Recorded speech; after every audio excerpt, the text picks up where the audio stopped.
എന്ന് പറയുന്നത് ഒരു ചിരി യാത്രയാണെന്ന് അറിയാലോ. ആ ചിരി വഴികളിലൂടെ നമ്മൾ ഇങ്ങനെ യാത്ര ചെയ്യുമ്പോൾ നമുക്ക് കുറേ മുത്തുകളെ കിട്ടുന്നു. ആ മുത്തുകളൊക്കെ എടുത്ത് വെച്ച് മിനുക്കി പോളിഷ് ചെയ്ത് നാളെ ലോകമറിയുന്ന സ്റ്റാൻഡപ്പ് കൊമേഡിയൻസ് ആക്കി മാറ്റുകയാണ് ഈ വേദിയിൽ. അങ്ങനെ റിഫൈൻ ചെയ്ത വൺസ് അപ്പോൺ എ ടൈമിന്റെ ഒരു കിടുക്കൻ എപ്പിസോഡിലേക്ക് ഏവർക്കും സ്വാഗതം. രമേശ് ഇല്ലാതെ നമുക്ക് എന്ത് ഫൺസ് upon A time. ഫൺസ് upon A ടൈമിന്റെ വെരി ബാക്ക് ബോൺ ആയ രമേശ് പിഷാരടിയെ സ്വാഗതം ചെയ്യുന്നു. രമേശ് ഏട്ടാ,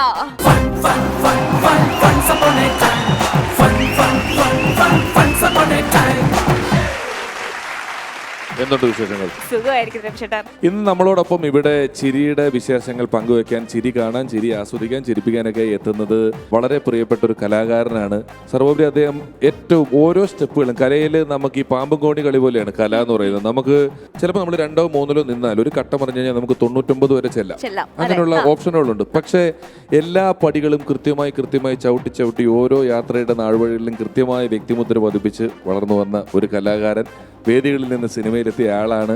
തമാശ വേഷങ്ങൾ ചെയ്തു, 1 സീൻ 2 സീനുള്ള വേഷങ്ങൾ ചെയ്തു. അവിടെ നിന്നും മലയാള സിനിമയുടെ ഏറ്റവും വലിയ അവിഭാജ്യ ഘടകമായി മാറി പ്രതിനായകനായും നായകനായും ഹാസ്യതാരമായും സഹനടനായും എല്ലാം ഏൽപ്പിച്ച ഏത് വേഷവും തൻ്റെ കയ്യിൽ ഭദ്രമാണെന്ന് തെളിയിച്ച മലയാളികളുടെ പ്രിയപ്പെട്ട നടൻ സ്നേഹപൂർവ്വം സ്വാഗതം ചെയ്യുന്നു Kalabhavan Shajon.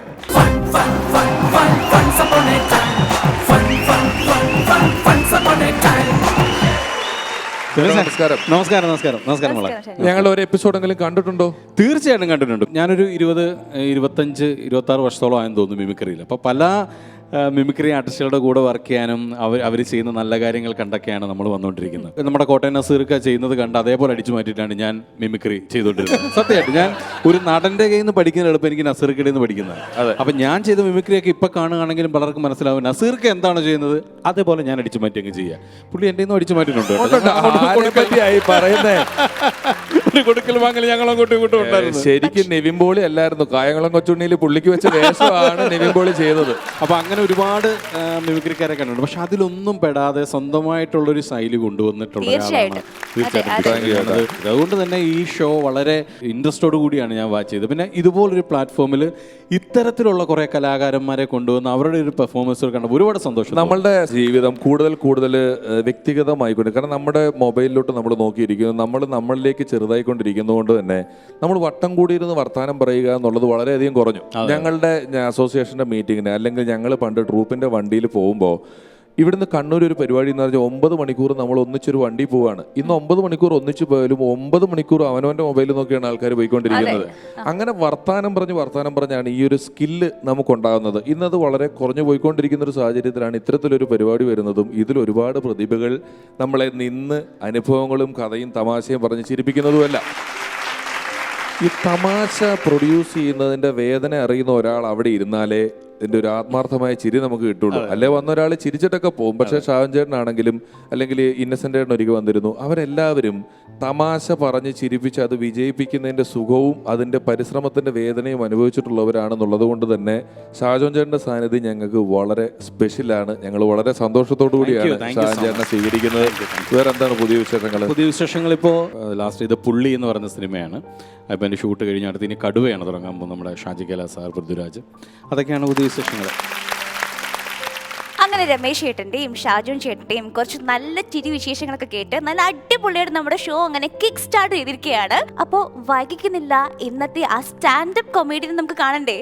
So let's welcome Krishnakumar from Thrissur.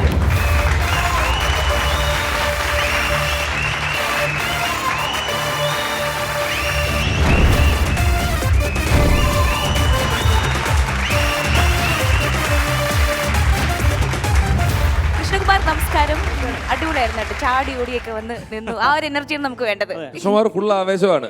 സാധാരണ നമ്മൾ ചാടി ഓടിക്ക് പോകുന്നത് പരിപാടി കഴിഞ്ഞിട്ടാണ്. നടന്നു വന്നാലും പരിപാടി കഴിയുമ്പോൾ ആരെങ്കിലും ഏത് വഴി വേണം ചാടി ഓടും. അപ്പൊ കൃഷ്ണകുമാർ തകർക്കുമല്ലേ? തീർച്ചയായിട്ടും. ഇപ്പോൾ ഒരുവിധം എല്ലാവർക്കും സ്വന്തമായിട്ട് കാറുണ്ട്, അല്ലെങ്കിൽ ബൈക്കെങ്കിലും ഉണ്ട് എത്തിപ്പെടാം. പഴയ കാലത്താണെങ്കിൽ ഒരു പ്രോഗ്രാം കഴിഞ്ഞ് പോണത് KSRTCയിലാണ്. അപ്പോൾ കുറച്ച് വർഷങ്ങൾക്ക് മുമ്പ് ഇങ്ങനെ പ്രോഗ്രാമൊക്കെ കഴിഞ്ഞ് കുറേ സിനിമ വിട്ടവരൊക്കെ ആയിട്ട് രാത്രി 12 മണിയൊക്കെ ആകുമ്പോൾ സ്റ്റാൻഡിൽ, നമ്മുടെ എറണാകുളത്തെ സ്റ്റാൻഡിൽ നിൽക്കുമ്പോൾ ഒരു ബസ്സൊക്കെ മാനന്തവാടി എന്ന് പറഞ്ഞുകൊണ്ട് വരും. അതിൻ്റെ പിന്നാലെ എല്ലാവരും അങ്ങോട്ട് തിരിഞ്ഞ് ഓടും. പക്ഷേ ഈ ബസ്സുകാർ കണ്ടക്ടർ പ്രത്യേകം എന്താ വെച്ചാൽ പുള്ളി മാനന്തവാടിക്കുള്ളവരെ മാത്രമേ കയറ്റൂ. ചാലക്കുടി ഇറങ്ങാനുള്ളവരെ അങ്ങനെ അവർ മൈൻഡ് ചെയ്യുമില്ല. കാരണം അവർക്ക് ലോങ് ടിക്കറ്റ് കിട്ടിയാൽ പിന്നെ സുഖമായിട്ട് കിടന്ന് ഉറങ്ങാമല്ലോ കണ്ടക്ടർക്ക്. അപ്പോൾ അതുകൊണ്ട് ബസ് വന്നുകൊണ്ട് എല്ലാവരും അതിൻ്റെ പുറകെ ഓടി. പക്ഷേ ഞാനും എൻ്റെ വേറെ 2-3 കൂട്ടുകാരും കൂടെ അവർക്ക് പോണത് ആലുവ വരെയുള്ളൂ. അപ്പോൾ ബസ് വന്ന ഉടനെ കണ്ടക്ടർ ഈ മറ്റേ ആർമി ഓഫീസറുടെ പോലെയാണ് റിക്രൂട്ട്മെൻറ്റിനൊക്കെ ആളെ നിർത്തും. ആരോ മാറി നിൽക്കും, ഹൈറ്റ് അനുസരിച്ച് ആൾ കയറുന്നൊക്കെ പറഞ്ഞ പോലെ പുള്ളി ഇങ്ങനെ ഭയങ്കര ഭീകരനൊക്കെ ആയിട്ട് നിൽക്കുക. ഡോർ അടച്ചിട്ട് തുറക്കണേ ഇല്ല. അതെ എങ്ങനെ അപ്പുറത്തും ചാലക്കുടിയൊക്കെ മാറിക്കും, ചാലക്കുടി മാറിക്കും. പിന്നെ ഒരാൾ വന്ന് തൃശ്ശൂരൊക്കെ വേറെ വണ്ടി വരെ അതിൽ പോയാൽ മതി, ഗുരുവായൂർ ബസ് വരെ അതിൽ പോയാൽ മതി. അപ്പോൾ ഒരു പുള്ളിക്കാരൻ മാനന്തവാടി മാനന്തവാടി കയറി, അപ്പോൾ പുള്ളിക്കാരൻ കയറി. പിന്നെ അടുത്ത ആൾ ബത്തേരി ബത്തേരി കയറി. നമുക്ക് പോകേണ്ടത് ആലുവ. അവസാനം ഒരു വഴിയില്ല. അപ്പോൾ നമ്മുടെ കൂടെയുള്ള ഒരു പുള്ളിക്കാരൻ പറഞ്ഞു വഴിയുണ്ട് പറഞ്ഞിട്ട് 3 താമരശ്ശേരി താമരശ്ശേരി കയറി. അപ്പോൾ ഇവർ കയറി ഉള്ളിൽ പേടിച്ചിട്ടാണ് ഇരിക്കുന്നത്. കാരണം ഈ കണ്ടക്ടർ ആദ്യം ഭീകരനാണ്. കാരണം പുള്ളിയുടെ രീതി അറിയാമല്ലോ. അങ്ങനെ ആകെ ഒരു ബസ്സിലുള്ളൂ, പിന്നെ ഒന്നും പറയാനും പറ്റില്ല. അങ്ങനെ ഫ്രണ്ടിലൊക്കെ അഡ്ജസ്റ്റ് ചെയ്തിരിക്കുക. ബസ് സ്റ്റാൻഡിൽ നിന്ന് എടുത്ത് കുറച്ച് ദൂരമൊക്കെ അങ്ങോട്ട് എത്തി. നമ്മുടെ കല്ലൂരൊക്കെ എത്തിയപ്പോൾ ടിക്കറ്റ് വാങ്ങാൻ തുടങ്ങി. അപ്പോൾ പുള്ളി ആദ്യം നമ്മുടെ മാനന്തവാടിക്കാരൻ്റെ അടുത്ത് അവിടെ ടിക്കറ്റ്, പുള്ളി ഒരു പാലാരി വട്ടം. അടുത്ത് വെച്ചപ്പോൾ കളമശ്ശേരി എന്ന് പതുക്കെ. പിന്നെ ഈ 3 പേര് ആലുവ. അപ്പോഴേക്ക് കണ്ടക്ടർ അങ്ങ് തളർന്ന് അവിടെ ഇരിപ്പായി. ഞാനിരിക്കും രാത്രി വോൾവോയിൽ തിരുവനന്തപുരത്ത് വരിക. പെട്ടെന്ന് ഒരാൾ മൊബൈലിൽ ഒരു പാട്ട് വെച്ചു. അപ്പോൾ ഈ ഫ്രണ്ട് ഇരുന്നിടത്തിന് ഇങ്ങനെ നോക്കി. കുറച്ച് കഴിഞ്ഞപ്പോൾ പിന്നെയും ഈ പുള്ളി പാട്ട് വെച്ചു. പിന്നെ ഇങ്ങനെ നോക്കിയിട്ട് ചേട്ടാ പാട്ട് കേൾക്കണമെങ്കിൽ ഹെഡ്ഫോൺ വെച്ച് കേൾക്കെന്ന് പറഞ്ഞു. 1 പറഞ്ഞ് 2 പറഞ്ഞ് ഇവർ തമ്മിൽ ഭയങ്കര തള്ളായി. അപ്പോൾ ഇയാളൊരു ഇച്ചിരി പ്രായമുള്ളൊരു ഇക്കയാണ്. ഈ ഇക്കേനെ ഈ ചെറുപ്പക്കാരുണ്ട് തള്ളി ഈ ഇക്ക ബസ്സിനകത്ത് വീണു. ഒരു തിരുവനന്തപുരത്ത് ഒരു ആറ്റിങ്ങിലായപ്പോൾ തന്നെ ഈ ഇക്ക വീണതും പുള്ളി ഫോൺ എടുത്തു, വിളിച്ചു, ശുക്കൂരേ വാപ്പാനെ ബസ്സിലിട്ട് തച്ചിക്കറടാ, ഒരുത്തനുണ്ട് ഇവിടെ, അവനെ നമുക്ക് കരുനാപ്പള്ളി സ്റ്റാൻഡിലിട്ട് കൂത്തണടാ എന്ന് പറഞ്ഞു. ഉടനെ ഈ പുള്ളി മിണ്ടാണ്ടിരിക്കുന്നത്. ബാക്കിയുള്ള യാത്രക്കാർ അതെ കരുനാപ്പള്ളി സ്റ്റാൻഡിൽ കയറി അങ്ങനെയൊന്നും ചെയ്യാൻ പാടില്ല എന്നൊരാൾ ഇടപെട്ടു. ഉടനെ അയാൾ ശുക്കൂറേ വേറൊരാളും കൂടി ഉണ്ട്, അവനിട്ട് ഒരെണ്ണം കൊടുക്കണോടാ എന്ന് പറഞ്ഞു. ഉടനെ അയാളും പേടിച്ചു പോയി. കുറച്ച് കഴിഞ്ഞപ്പോൾ കണ്ടക്ടർ വന്നു പറഞ്ഞു, അതെ ഈ ബസ്സിനകത്ത് അങ്ങനെ സ്റ്റാൻഡിൽ കയറുമ്പോൾ അങ്ങനെ ഇങ്ങനെയൊന്നും ചെയ്യാൻ പറ്റത്തില്ല കേട്ടോ. ശുക്കൂറേ കണ്ടക്ടർ അങ്ങനെ കൊടുക്കട അവിടെ വന്നിട്ട് പുള്ളി ഇങ്ങനെ സുക്കൂറിന് ഓർഡർ കൊടുത്തോണ്ടിരിക്കുക. അപ്പം ഞങ്ങളെല്ലാവരും ബസ്സിലുണ്ട്, എന്ത് ചെയ്യണമെന്ന് ഒരു പിടുത്തമില്ല. പിന്നെ നമുക്ക് അങ്ങനെ ഇരിക്കുമ്പോൾ ഓരോരുത്തർ ഈ പുള്ളിയോട് എന്തെങ്കിലും അഭിപ്രായം പറയും. ഓരോ 5 മിനിറ്റ് കൂടുമ്പോൾ ശുക്കൂറെ ഒരു പാച്ച കണ്ടിട്ട് ഒരുത്തരും കൂടി ഉണ്ട്, അവനെ അങ്ങോട്ട് കൊടുത്തടാ. ഞങ്ങളുടെ ബസ്സിലുള്ള 40 പേരുടെയും കാര്യത്തിൽ തീരുമാനമായിക്കൊണ്ടിരിക്കുക. ശുക്കൂറെ സ്റ്റാൻഡിലെത്തുന്ന ബസ് കത്തിച്ചും കടടാ, ഇവനെ ആളെ വാപ്പനെ ബസ്സിലിട്ട് താച്ച പ്രശ്നമാണ്. പുള്ളി ഭയങ്കര വില്ലപ്പെട്ട. അങ്ങനെ കുറച്ചു നേരം സൈലൻസ്. രാത്രി ബസ് ഓടുന്ന ശബ്ദം മാത്രമേ ഉള്ളൂ. ബസ് ഇങ്ങനെ കരുനാഗപ്പള്ളി സ്റ്റാൻഡിനോട് അടുത്തുകൊണ്ടിരിക്കുകയാണ്. അപ്പോൾ ഈ പുള്ളിയാണ് ശുക്കൂരെ ഒരു വെള്ള ബസ്, ചില്ലൊന്നും തുറക്കാൻ പറ്റില്ല, ഇന്ന പേര് അതിൽ എഴുതി വെച്ചിട്ടുണ്ട് കേട്ടോ, ബസ് കയറുമ്പോഴേ നിങ്ങൾ പ്രശ്നം ഉണ്ടായിക്കോളൂ, ബാക്കി ഞാൻ നോക്കിക്കോളാം എന്നൊക്കെ പറഞ്ഞിട്ട് ബസ് ഇങ്ങനെ സ്റ്റാൻഡിലോട്ട് പോകുമ്പോൾ ഇയാൾ ഇങ്ങനെ നടന്ന് ഫ്രണ്ടിൽ ഡ്രൈവറിൻ്റെ അടുത്തേക്ക് പോയി. ബസ് സ്റ്റാൻഡിലേക്ക് കയറുന്നു. ഇയാൾ ശുക്കൂറെ അതെ ഡ്രൈവറോട് ചോദിക്കുക, ഒരു 10 മിനിറ്റ് വെയിറ്റ് ചെയ്യാൻ പറ്റുമോ, സുക്കൂർ എത്തുന്നേ ഉള്ളത്.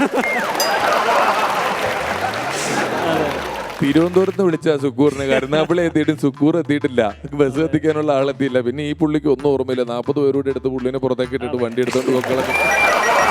അപ്പോൾ ചേട്ടാ ഷാൻചേട്ടനും രമേശ് ചേട്ടനൊക്കെ ആയാലും നമ്മുടെ മിമിക്രി അല്ലെങ്കിൽ ഗാനമേളയൊക്കെ പഴയ കാലത്ത് നമുക്ക് ഇന്നത്തെ പോലെ കാറും സൗകര്യമില്ല. ഇപ്പൊ മിക്ക ആർട്ടിസ്റ്റുകൾക്കും ബൈക്കും. പഴയാന്നുള്ളതിന് അത്ര ബലം കൊടുക്കരുത് കേട്ടോ. ഞങ്ങൾ ഏതോ കാലഘട്ടത്തിൽ നിന്ന് വന്നതാന്ന് ഒരാൾക്കാർ തെറ്റുമായിരിക്കും. അപ്പോൾ അന്ന് KSRTC-യിൽ രാത്രി KSRTC-ൽ തന്നെ നമ്മളന്ന് യാത്ര ചെയ്യുമ്പോൾ നമുക്ക് വേണ്ട ഒരു ഭാഗ്യം എന്ന് പറയുന്നത് സീറ്റ് കിട്ടുക എന്ന് പറയുന്നത്. തീർച്ചയായിട്ടും ഇലക്ഷൻ സീറ്റ് കിട്ടുന്ന പോലുള്ളൊരു പ്രതീതിയായിരുന്നു. രാത്രി നിന്ന് പോവുക എന്ന് പറയുന്ന അത്രയും ശാപം കിട്ടിയ ഒരു പരിപാടിയില്ല. പക്ഷെ നമുക്ക് പോയേ പറ്റുള്ളൂ. അതിൽ തന്നെ ഞാൻ വെള്ളൂരിൽ നിന്നാണ് വന്നുകൊണ്ടിരുന്നത്. ഷാജൻ ചേട്ടനൊക്കെ കോട്ടയത്ത് നിന്നാണ് എറണാകുളം വന്നു പോയിക്കൊണ്ടിരുന്ന ഒരാളാണ്. ബസ്സിൽ സീറ്റ് കിട്ടാത്തതുകൊണ്ട് ഈ ഷാജൻ ചേട്ടൻ ഒരു പരിപാടി ഉണ്ടായിരുന്നു. ലോറിയില്ല പുള്ളി പോകുന്നത്, വൈറ്റിലെന്ന് ലോറിക്ക് കൈ കാണിച്ചിട്ട് കോട്ടയത്തേക്ക് പോകും. അല്ല, ലോറിക്കാർ നമ്മളെ കയറ്റും. ലോറി നമ്മളെ കയറ്റുമ്പോൾ നമ്മൾ ബസ് കൂലിയേക്കാൾ ഒരു 10 രൂപ കൂടുതൽ കൊടുത്താൽ മതി. അവർ ബസ് സ്റ്റോപ്പിൽ വന്നിട്ട് കോട്ടയം ഉണ്ടോ എന്നൊക്കെ ചോദിച്ച് വിളിച്ച് കയറ്റിക്കൊണ്ട് പോകുന്നൊരു കാലഘട്ടമാണ്. അപ്പോൾ ഷാജൻ ചേട്ടൻ ബസ്സിൽ കയറി ലോറിയിൽ കയറിയിട്ട് എന്ത് ചെയ്യുന്നു വെച്ച് കഴിഞ്ഞാൽ ഈ ലൈറ്റ് ഒന്നും ഇടാൻ പറയും ലോറിക്കകത്ത്. അപ്പോൾ ഡ്രൈവർ ലൈറ്റ് ഇട്ട് എടുക്കുമ്പോൾ പുള്ളി എന്തോ എടുക്കാൻ മറന്ന പോലെ സൂട്ട് കേസ് തുറന്നിട്ട് അതിനകത്തൊരു പരതലൊക്കെ ഉണ്ട്. അപ്പോൾ അതിൻ്റെ കാര്യം എന്താ വെച്ചാൽ നമ്മുടെ സ്റ്റേജിൽ കളിക്കുന്ന സ്കിറ്റിൽ പോലീസിന്റെ ഡ്രസ്സ് ഉണ്ട്. ഷാജൻ ചേട്ടന് പോലീസ് വേഷം ഉണ്ടല്ലോ, സിനിമയിലുമായി പോലീസ് വേഷം അന്ന് തുടങ്ങിയതാ. സ്റ്റേജിൽ കളിക്കേണ്ട പോലീസിന്റെ ഡ്രസ്സ് മടക്കി അതിന്റെ ഫ്രണ്ടിൽ വെച്ചിട്ടുണ്ടാവും, തൊപ്പിയൊക്കെ ഉൾപ്പെടെ. ഈ സൂട്ട് കേസ് തുറന്ന് അതിനകത്ത് ഈ ഡ്രൈവർ നോക്കുമ്പോൾ അതിനകത്ത് ഈ പോലീസിന്റെ തൊപ്പിയും കാക്കിയൊക്കെ കാണുമ്പോൾ ഇവന്മാരുടെ സംസാരം കേട്ട് ഞാൻ പേടിച്ചു പോയി. ഇവന്മാർ തമ്മിൽ എന്തൊക്കെയോ പറയുന്നുണ്ട്. അപ്പം ഒട്ടപ്പം മീശയൊക്കെ വെച്ചിട്ടിരിക്കുക. അപ്പൊ എനിക്കൊരു പേടി, ഇവന്മാർ എന്തിനും ചെയ്യും, അത് അതൊന്ന് വരട്ടാൻ വേണ്ടിയിട്ടാണ് ഞാനിത് പയ്യൻ വരട്ടാൻ വേണ്ടിയിട്ട് ഇതിങ്ങനെ തുറന്നു കാണിക്കും. അപ്പം ഒരു ദിവസം ഈ പുള്ളി പൈസ വേണ്ടെന്ന് പറഞ്ഞു, പോലീസുകാരനാന്ന് ഓർത്തിട്ട് അത് പിന്നെ താപ്പാക്കി. ആദ്യം വരട്ട് പേടി മാറാൻ തുറന്നാണെങ്കിലും പിന്നെ ലോറി കയറിയിട്ട് ഈ സൂട്ട് കേസ് തുറന്ന് യൂണിഫോം പ്രദർശനം എന്ന് പറയുന്നത് പുള്ളിയുടെ ഒരു ചെറിയ ഇനമായിട്ട് ചെതിരായിട്ട് വെച്ചു. അപ്പോൾ ഒരു ദിവസം ഇങ്ങനെ നോക്കിയപ്പോൾ ഡ്രൈവർ ചോദിച്ചു, സാർ ഏത് സ്റ്റേഷനിലാ എന്ന് ചോദിച്ചു. അപ്പോൾ പുള്ളി പറഞ്ഞു, ഞാൻ ഏറ്റുമാനൂർ സ്റ്റേഷനിൽ SI ആണ് എന്ന് പറഞ്ഞു. ഓക്കെ. ഞാൻ ഡ്രൈവർ ഇങ്ങനെ ഇരുന്നു. രാത്രിയാണ്ട് ഷാൻചേട്ടൻ ഉറങ്ങിപ്പോയി. ഏകദേശം ഒരു കടുത്തുരുത്തിയൊക്കെ കഴിഞ്ഞപ്പോൾ ലോറി പോലീസ് ഇങ്ങനെ ചെക്ക് ചെയ്തു. അപ്പോൾ ഈ ഡ്രൈവർ ചാടി ഇറങ്ങിപ്പോയിട്ട് തൻ്റെ ബുക്കും പേപ്പറൊക്കെ എടുത്തോണ്ട് വന്നേ എന്ന് പറഞ്ഞു. പിന്നെ ഡ്രൈവർ പറഞ്ഞു, സാറേ ഏറ്റുമാനൂർ SI ലോറിക്കകത്ത് ഇരിപ്പുണ്ട് എന്ന് പറഞ്ഞു. പിന്നെ ഇയാൾ ചോദിക്കുക, അപ്പൊ പിന്നെ ഞാൻ ആരാന്നാടോ താൻ വിചാരിച്ചതെന്ന്. ഏറ്റുമാനൂർ SI ലോറിക്കകത്തുണ്ടെന്ന് ഡ്രൈവർ പറഞ്ഞ ആളാണ് ഈ ഇരിക്കുന്നത്. അവരുടെ ബുക്കും പേപ്പറും ഇല്ലാണ്ട് അവരെ വിട്ട് ഞാൻ 2 ദിവസം കിടന്ന സ്റ്റേഷനിൽ. സ്നേക്ക് പാർക്ക് പറശ്ശിനിക്കടവിൽ പോയപ്പോൾ അവിടെ ഈ മൂർക്കൻ പാമ്പ് എന്നൊക്കെ പറഞ്ഞാൽ നമ്മുടെ മനസ്സിൽ വലിയൊരു പേടി സ്വപ്നമാണ്. മൂർക്കൻ എന്നൊക്കെ പറഞ്ഞാൽ പൊതുവേ അത് കണ്ടാലും ഇങ്ങനെ പത്തിയൊക്കെ ഇടർത്തും. പക്ഷേ ഈ പറശ്ശിനിക്കടവിൽ സ്നേക്ക് പാർക്കിൽ എത്രയോ കൊല്ലമായിട്ട് പിടിച്ചിട്ടുള്ളൊരു മൂർക്കനുണ്ട്. പുള്ളി ഇങ്ങനെ പത്തിയുമില്ല, ഒരു പരിപാടിയും ഇല്ലാണ്ട് അങ്ങനെ കിടക്കുക. അപ്പോൾ അവിടെ എഴുതി വെച്ചിരിക്കുകയാണ്, മൂർക്കൻ വിഷമുണ്ട്. അപ്പോൾ നമ്മൾ ശരിയാ വിഷമുണ്ട് എന്ത് ചെയ്യാനാ എന്ന് പറഞ്ഞിട്ട് കണ്ടിട്ടുണ്ടോ, ശ്രദ്ധിച്ചിട്ടുണ്ടോ, അവിടെ എഴുതിയിട്ടുണ്ടാവും. തൊട്ടപ്പുറത്ത് ചേര, അപ്പോൾ ഇങ്ങനെ ഹാപ്പി ആയിട്ടിരിക്കുന്നുണ്ട്, വിഷമില്ലാന്ന്, ഭയങ്കര സന്തോഷമായിട്ടിരിക്കണ്ടല്ലോ, ചേരയ്ക്ക് ഒരു വിഷമമില്ല. പിന്നെ അടുത്തുള്ള വെള്ളിക്കട്ടൻ, കുറച്ച് വിഷമമുണ്ട്, പിന്നെ വെള്ളം അടിച്ചൊക്കെ അങ്ങ് തീർത്ത് അഡ്ജസ്റ്റ് ചെയ്ത് അങ്ങ് പോവാം.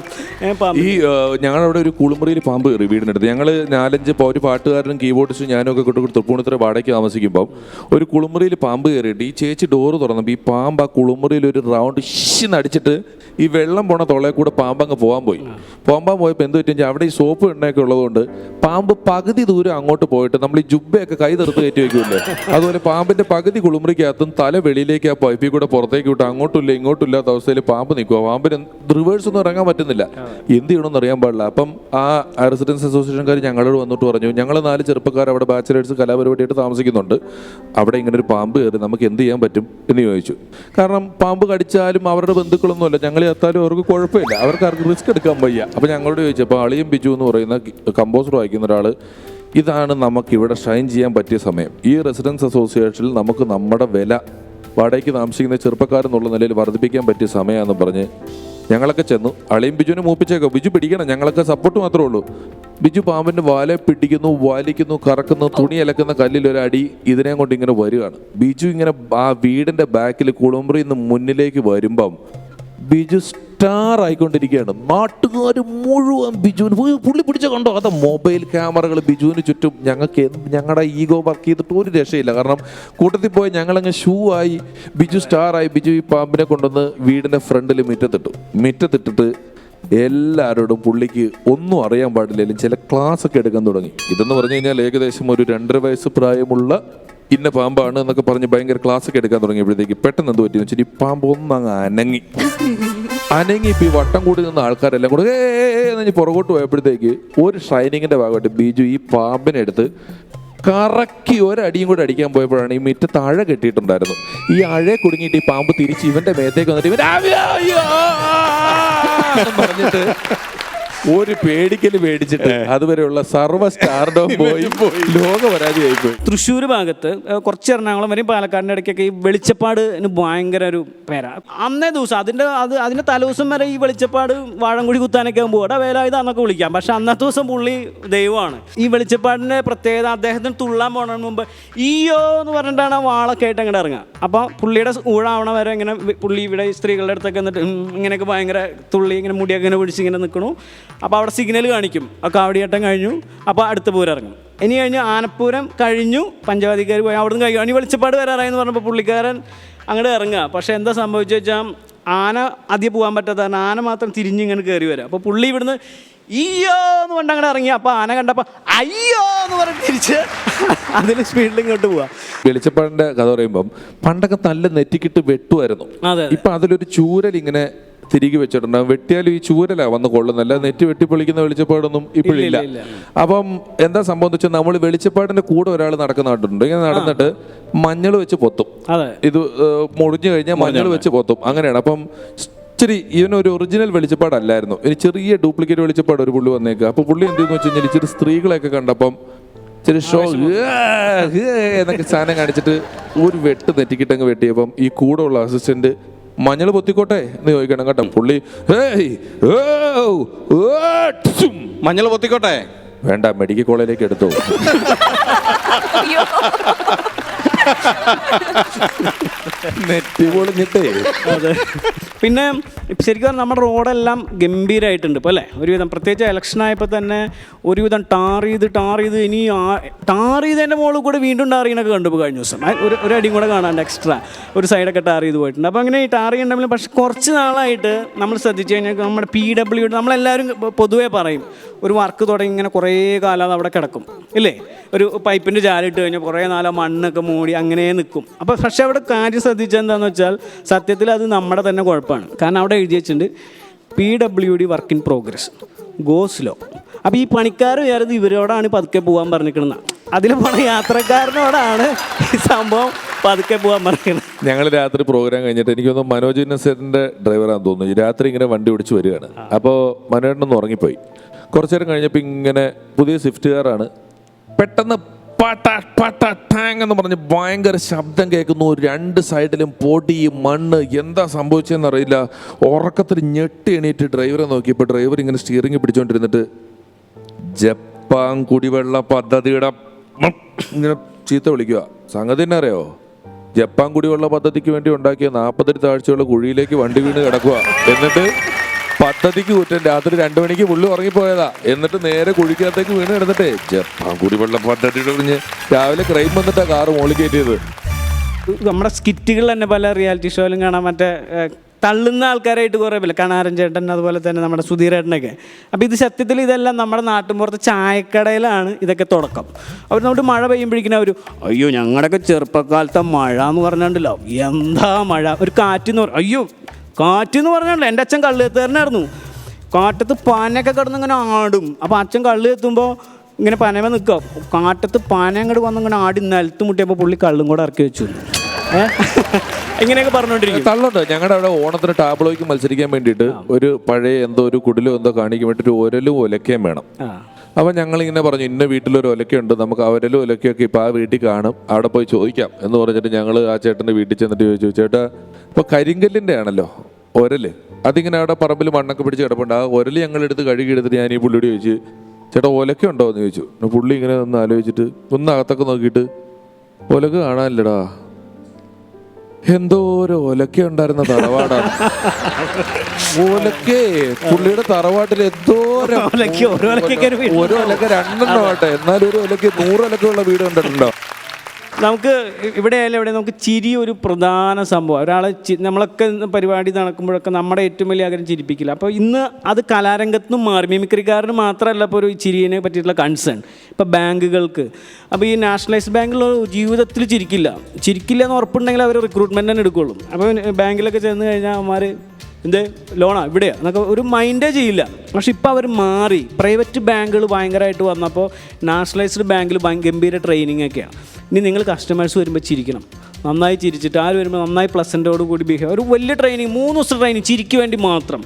അപ്പോൾ ഇവരെന്താ വെച്ചാൽ റെഡിന് കസ്റ്റമർ മുമ്പ് ചിരിക്കണം എന്ന പ്ലാനിലാണ്. മാനേജർ സ്റ്റാഫൊക്കെ ഇരിക്കുന്നുണ്ട്. കാലത്ത് ബ്രാഞ്ച് തുറന്നു, ഫസ്റ്റ് കസ്റ്റമർ ഇങ്ങനെ ഡോറ് തുറന്നു വരിക്കുമ്പോൾ ഇവരെല്ലാവരും ശരിയാ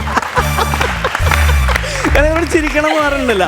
പിന്നെ കസ്റ്റമർ മുതിർന്ന ആളുകൾക്ക് ബീഡി വലിക്കാം, അവർക്ക് ബീഡി വലിക്കാം, ചാരായം കുടിക്കാം, കള്ളു കുടിക്കാം. അപ്പോൾ അത് മുതിർന്ന ആളുകൾക്കുള്ളൊരു സംഭവമാണ്. അപ്പോൾ ഞാൻ എൻ്റെ വീട്ടുകാരുടെ കൂടെയൊക്കെ യാത്ര പോകുമ്പോൾ അമ്മാവൻ അല്ലെങ്കിൽ അവരുടെ കൂടെയൊക്കെ പോകുന്ന സമയത്ത് ചായക്കട കയറി കഴിഞ്ഞാൽ നമുക്ക് പാലും വെള്ളം, പിന്നെ ലൈറ്റ് ചായ, ഇവർക്ക് വിത്തൗട്ട് ചായ. അപ്പോൾ അന്ന് മുതലേ എൻ്റെ സംഭവം എന്താണ് വിത്തൗട്ട് ചായ ഭയങ്കര സംഭവമാണ്. അപ്പോൾ ആരാ വിത്തൗട്ട് പറഞ്ഞത് എന്നൊക്കെ ചോദിക്കുമ്പോഴേക്കും ഞാനാന്ന് പറയുമ്പോൾ അവിടെ എല്ലാവരും അയാൾ നോക്കും വിത്തൗട്ട് ചായ. അപ്പോൾ എന്തോ ഒരു വലിയ ലഹരി വസ്തുവാണെന്നാണ് നമ്മുടെ വിചാരം. അപ്പോൾ ഞാൻ 8-ലൊക്കെ ആയപ്പോൾ ഞാൻ ഈ വിത്തൗട്ട് ചായ എങ്ങനെയും കുടിക്കണം എന്നുള്ള ആഗ്രഹമായി. അങ്ങനെ കൂട്ടുകാരോട് പറഞ്ഞു നമുക്ക് ഒരു ദിവസം വിത്തൗട്ട് ചായ അടിക്കാം. അങ്ങനെ ക്ലാസ്സൊക്കെ കട്ട് ചെയ്തിട്ട് ഒരു ഡാമുണ്ട് വാഴാനി പറഞ്ഞ സ്ഥലം, ആ നല്ല സൈക്കിളിലൊക്കെ പോയിട്ട് ഒരു ചായക്കട, അധികം ആളൊന്നും ഇല്ലാത്ത സ്ഥലം നോക്കി സൈക്കിളൊക്കെ നിർത്തി കടയിൽ കയറിയിട്ട് ചേട്ടനോട് അങ്ങോട്ടും കൂടെയൊക്കെ നോക്കി പരിചയക്കാരൊന്നും ഇല്ലെന്ന് ഉറപ്പാക്കിയിട്ട് ചേട്ടാ 4 വിത്തൗട്ട് ചായ. അപ്പോൾ ആൾ ഞങ്ങളെ നോക്കിയിട്ട് ഇവർക്ക് വിത്തൗട്ട് ചായ ഈ ചെറിയ പിള്ളേർക്ക് നിങ്ങൾക്കാ അതേ ചേട്ടാ പെട്ടെന്ന് എടുക്കുക എന്നൊക്കെ പറഞ്ഞ് പുള്ളിക്കാരൻ 4 വിത്തൗട്ട് ചായ എടുത്ത് കൊടുന്ന് വെച്ചു. ഞങ്ങൾ അങ്ങോട്ടും കൂടെയൊക്കെ നോക്കി പതുക്കെ എടുത്ത് കുടിച്ച് നോക്കിയപ്പോൾ ഇതിന് മധുരമില്ല.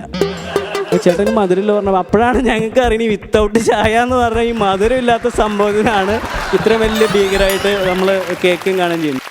Okay, thank you. ഞാൻ കൺക്ലൂഡ് ചെയ്യാതെ അപ്പൊ എന്തായാലും ഒരു ഗംഭീരമായ പെർഫോമൻസ് ആയിരുന്നു, എല്ലാവർക്കും ഇഷ്ടമായി. Thank you so much Krishnakumar. Thank you. Shajoon ചേട്ടാ, എന്തോ അപ്പൊ ഷാജുൻ ചേട്ടൻ ഇന്നത്തെ നമ്മുടെ പെർഫോമൻസ് കണ്ടു, എന്താണ് ഇതിനെ കുറിച്ച് പറയാനുള്ളത്? ഞാൻ വണ്ടടിച്ചിരിക്കാനിടയാണ്. കാരണം എന്ന് പറഞ്ഞു കഴിഞ്ഞാൽ ഒരു അത്ഭുതമാണിത്. ഞാൻ എന്താ ഒരു തമാശ പറഞ്ഞ് നിങ്ങളെ ചിരിപ്പിക്കാൻ പോവാണ് കേട്ടോ എന്ന് പറഞ്ഞ ഒരാൾ വരിക എന്ന് പറയുന്നത് ഏറ്റവും വലിയ പാടാണ്. ചിരിപ്പിക്കാൻ ഭയങ്കര ബുദ്ധിമുട്ടാണ്. അത് ഇതിന്റെ പ്രശ്നമാണ്. കാരണം ഇവിടെ വരുന്നവൻ അത് പറഞ്ഞിട്ടാ വരുന്നത്. ഓർക്കപ്പുറത്തൊരു തമാശ പറയുന്നവരല്ല. അല്ല, ഇത് ഇങ്ങനെ നമ്മൾ ചിരിപ്പിക്കണം. അപ്പൊ നമ്മൾ പറയാം, നമ്മൾ ചിരിക്കട്ടെ എന്ന് പറഞ്ഞാണ് നമ്മൾ ഇവിടെ ഇരിക്കുന്നത്. മറ്റ് ഇപ്പം നമ്മുടെ ചാനലിൽ വന്നുകൊണ്ടിരിക്കുന്ന ഷോസ് എന്നെല്ലാം പറഞ്ഞ ഒരു ഗ്രൂപ്പ് ഓഫ് ആർട്ടിസ്റ്റുകളാണ് വരുന്നത്. അവർ പ്രാക്ടീസ് ചെയ്ത് അവർ അങ്ങോട്ടും ഇങ്ങോട്ടും കൗണ്ടർ, പിന്നെ സ്റ്റേജിൽ വന്നിട്ട് എന്തെങ്കിലും എക്സ്ട്രാ കൗണ്ടർ ഇടാം, അതെല്ലാം ഉണ്ട്, സ്വാതന്ത്ര്യമുണ്ട്. പക്ഷെ ഇതങ്ങനല്ലോ, അദ്ദേഹം ഒരു കഥ പറഞ്ഞ് ആ കഥയുടെ ക്ലൈമാക്സിൽ നമ്മളെ ചിരിപ്പിക്കണം. അതൊരു ചെറിയ കഴിവല്ല, അതൊരു വലിയ കഴിവാണ്. അപ്പൊ ആ വലിയ കഴിവുള്ള കുറേ പേരെ കിട്ടി എന്നുള്ളതാണ് ഫൺസ് അപ്പോൺ എ ടൈമിന്റെ ഏറ്റവും വലിയ പ്രത്യേകത. ഷാജുൻ ചേട്ടൻ പറഞ്ഞത് 100% ശരിയാണ്. ഈ സ്റ്റാൻഡപ്പ് കോമഡി രംഗത്തെ താരോദയങ്ങൾക്കുള്ളൊരു ഗംഭീര വിസ്മയ വേദി തന്നെയാണ് നമ്മുടെ ഫൺസ് അപ്പോൺ എ ടൈം. സമയം പോയതും അറിഞ്ഞിട്ടില്ല, നമ്മളുടെ വൈൻഡ് അപ്പ് ചെയ്യാൻ പോകുന്നു. അടുത്ത എപ്പിസോഡിലൂടെ വീണ്ടും കാണാം. Until then, it's a big bye from ഫൺസ് upon A time.